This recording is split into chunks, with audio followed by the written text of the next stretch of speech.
मैं तुम्हें एक ऐसे महात्मा की गाथा सुना रहा हूं जिसने संसार के समस्त सुखों का भोग भोग लिया है, लेकिन इसके बाद भी संसार की आसक्ति घेर ली।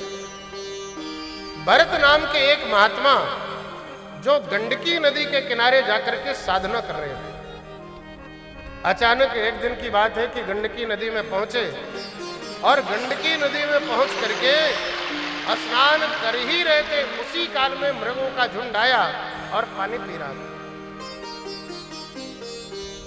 मृगों का झुंड पानी पी ही रहा था, तब तक सिंह की दहाड़ सुनाई दी, और जैसे सिंह की दहाड़ सुनाई दी तो मृगों का झुंड छलांग लगा दिया। और जैसे मृगों का झुंड छलांग लगाया, निवेदन करो, तत्काल मृगों के झुंड छलांग लगाने से एक गर्भवती मृगी, उसका मृग शावक उसी जल के ऊपर तैरने और डूबने लगा, तैरने डूबने लगा। भरत नाम के महात्मा को बड़ी दया लगी और आगे बढ़े, जल से सीधे बच्चे को उठा लिया और उस सोने को उठा करके अपने कुटिया में ले आए, उसका लालन पालन करने लगे। भरत नाम के महात्मा की जो आसक्ति भगवान के ऊपर थी, भगवान के नाम में थी, साधना कर रहे थे, वही भरत नाम के महात्मा मृग के ऊपर रिझ गए। हर क्षण मृग का चिंतन करने लगे, इधर उधर जाएं तो मृग को साथ में लेके जाएं, थोड़ा भी इधर उधर चला जाए तो घबरा जाएं। मेरा मृग कहां गया? कहीं कोई खा तो नहीं गया, कहीं कोई तो पकड़ तो नहीं लिया, कहीं किसी ने बंधन में तो नहीं डाल लिया। अंतिम समय में मृग का चिंतन करने के कारण भरत नाम के महात्मा को दूसरी योनि मृग की ही प्राप्त हुई। पूर्व जन्म की स्मृति है, लेकिन पूर्व जन्म के स्मृति के बाद भी भरत जी को बहुत बड़ा पश्चाताप हुआ। अरे राम राम राम राम, मैंने इतनी साधना किया, इतना ध्यान लगाया, इतना योग किया, और मृग का चिंतन करने के कारण मैं मृग बन गया। धिक्कार है मेरे जीवन को।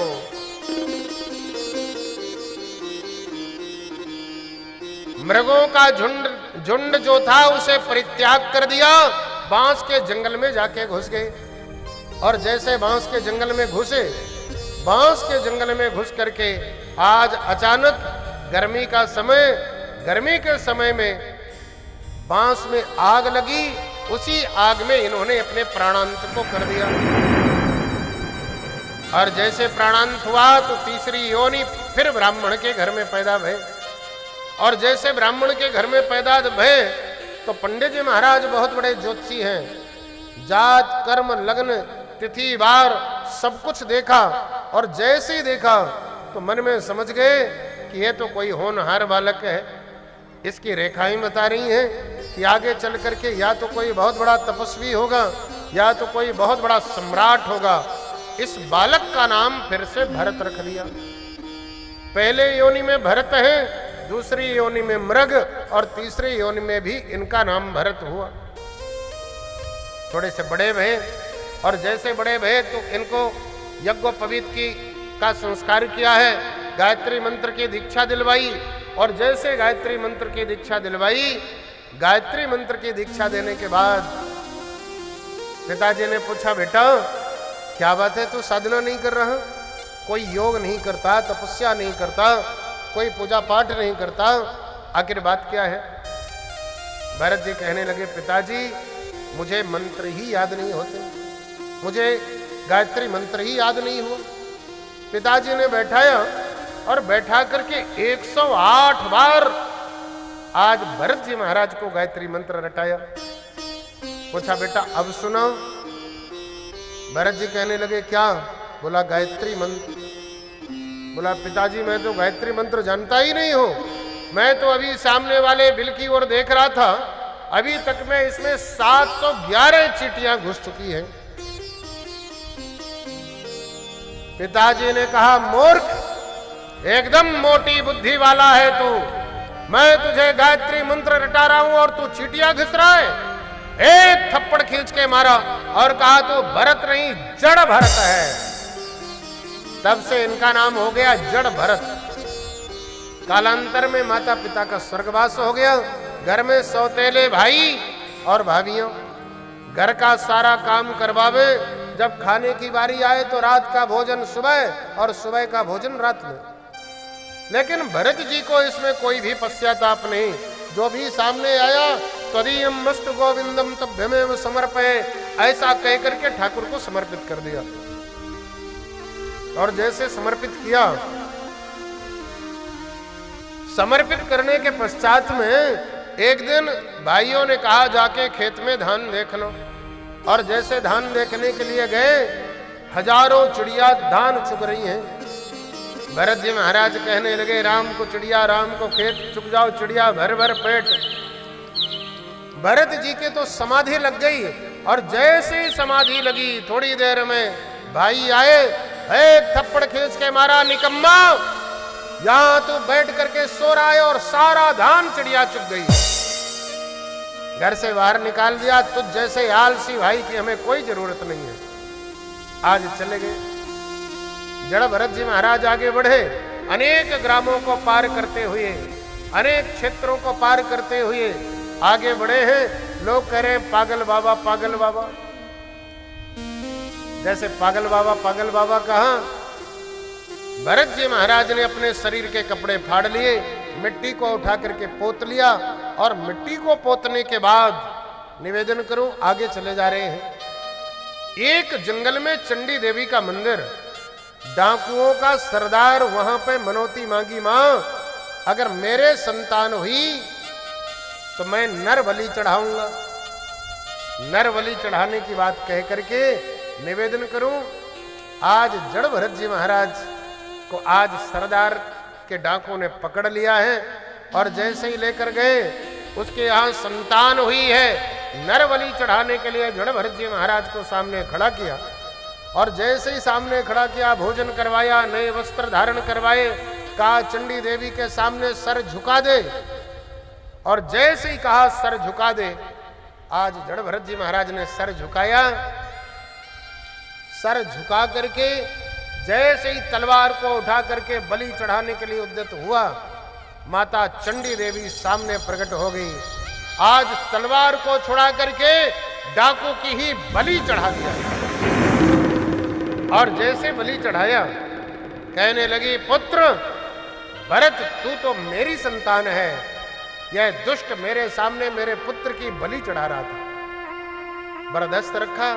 मां ने कहा, बेटा तू तो भारत देश में पूरे जगह जाके भ्रमण कर, और भ्रमण करने के बाद जब तुझे कोई तकलीफ हो मुझे स्मरण करना, मैं तेरे सामने मिलूंगी। जड़ भरत जी महाराज आगे बढ़े हैं। उसी समय में सिंधु सौवीर देश की राज सीमा, वहां पर प्रवेश किया। वहां का राजा रहुगण पालकी में बैठ करके सत्संग करने के लिए कुटिया, महात्माओं की कुटिया में जा रहा था। और जैसे जा रहा था, अचानक एक कहार की तबीयत खराब हो गई। और जैसे तबीयत खराब भई, हाथ जोड़ने लगा, महाराज मेरे से बिल्कुल चला नहीं जा रहा है, बहुत जोर से मुझे बुखार है। राजा ने कहा, पालकी रखो, यह तो मेरी राज्य सीमा है, जो भी व्यक्ति दिखाई दे उसी को पकड़ ले आओ, उसी के कंधे में पालकी रख दो। आज जड़ भरत जी महाराज को देखा, हट्टे कट्टे मोटे ताजे जड़ भरत जी महाराज दिखाई दिए, तो कहारों ने इनके कंधे में पालकी रख दी। और जैसे कंधे में पालकी रख दिया, तो जड़ भरत जी महाराज ने कोई विरोध नहीं किया, आगे आगे चले जा रहे हैं।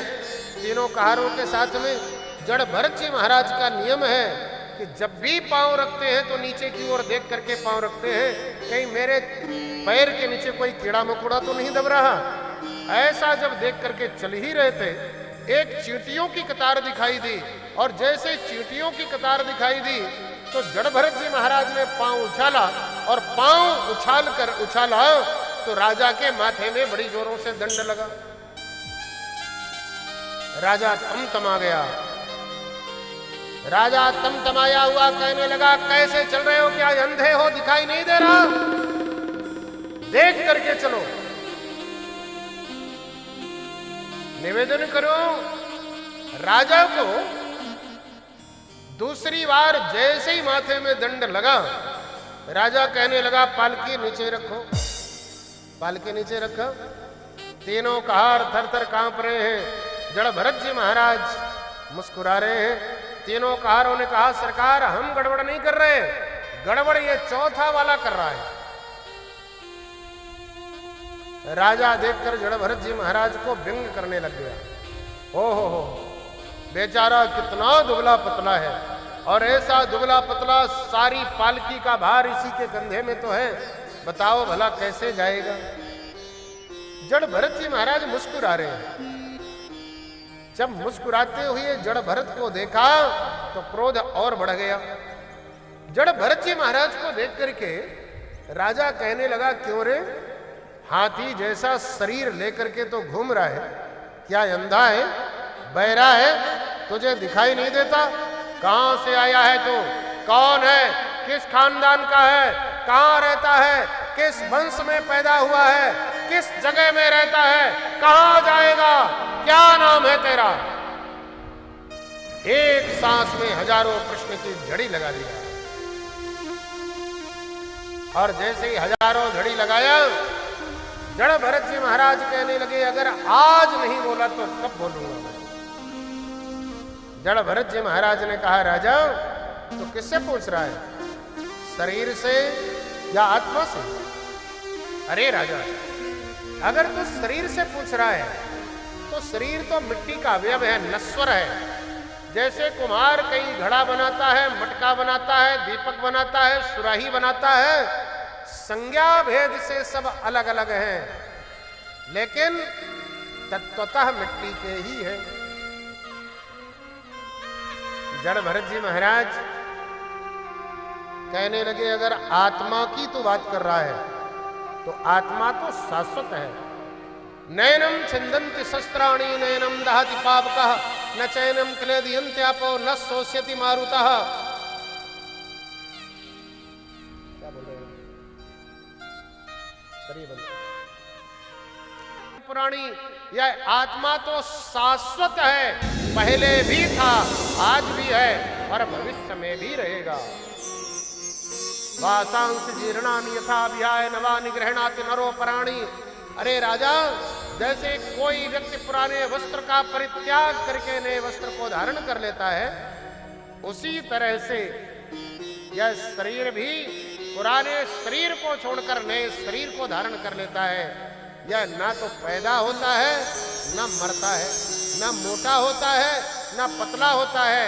यह तो अंगुष्ठ मात्रम जीवस्य प्रमाणम, अंगुष्ठ मात्र ही आत्मा का स्वरूप, जो पहले भी था, आज भी है और भविष्य में भी रहेगा।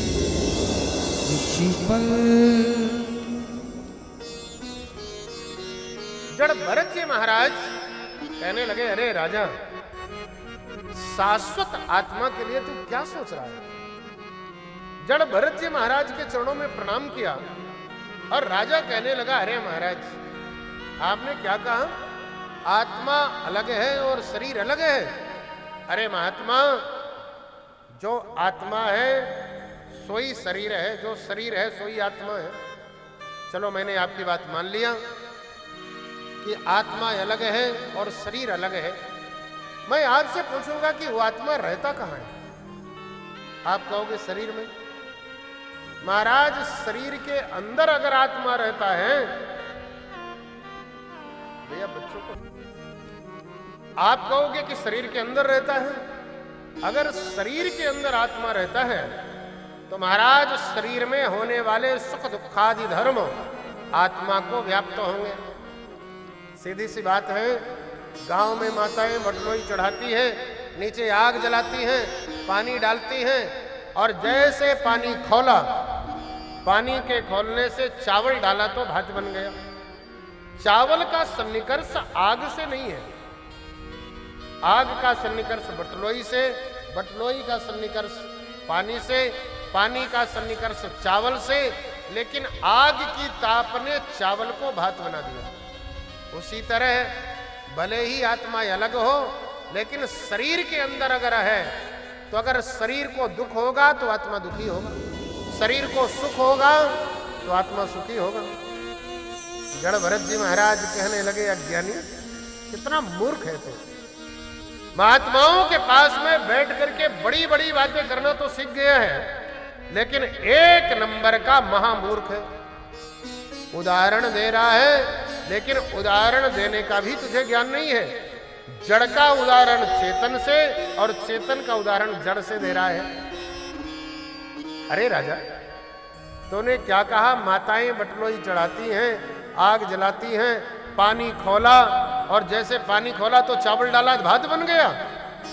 अरे मूर्ख, अगर उस चावल की जगह माताएं पत्थर डाल दें तो क्या भात बनेगा? बोला नहीं। महाराज, पत्थर कैसे भात बनेगा?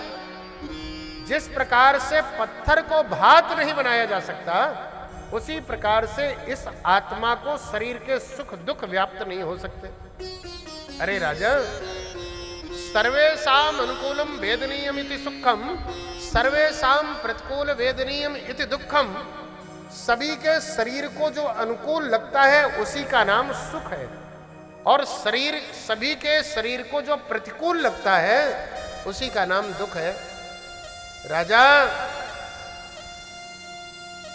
अंतःकरण आत्मा तो शाश्वत है, उसे सुख और दुखादि धर्म कभी भी व्याप्त नहीं होते हैं। आत्मा तो आनंद का भूखा है, आत्मा तो ईश्वर का तत्व है। केवल ईश्वर की अलावा यह आत्मा कभी भी किसी के लिए कामना नहीं करता। जड़ भरत जी महाराज के चरणों में जैसे ही बार बार प्रणाम किया, बार बार निवेदन किया, कहने लगा, महाराज आज मैं धन्य हो गया। आप मुझे ये बताओ कि प्राणी के जीवन का लक्ष्य क्या है? हर व्यक्ति को क्या करना चाहिए? कौन सा दायित्व, कौन सा कर्तव्य, कौन सा धर्म? आखिर वो व्यक्ति क्या करे जिस कर्तव्य को करने के बाद निवेदन करूं उसके जीवन में शांति प्राप्त हो जाए? जड़ भरत जी महाराज कहने लगे, हे राजा, हर व्यक्ति के जीवन का एक ही कर्तव्य है, भजन करना। अगर वह भजन करता है तो उसके जीवन में शांति प्राप्त होगी। भजन के अलावा इस दुनिया में कोई दूसरा रास्ता नहीं है जिस रास्ता को प्राप्त करने के बाद उसके जीवन में शांति प्राप्त हो जाए। अगर शांति चाहिए तो गोविंद के चरणों में मिलेगी। गोविंद के चरण में प्रेम कब होगा? जब हम भजन करेंगे।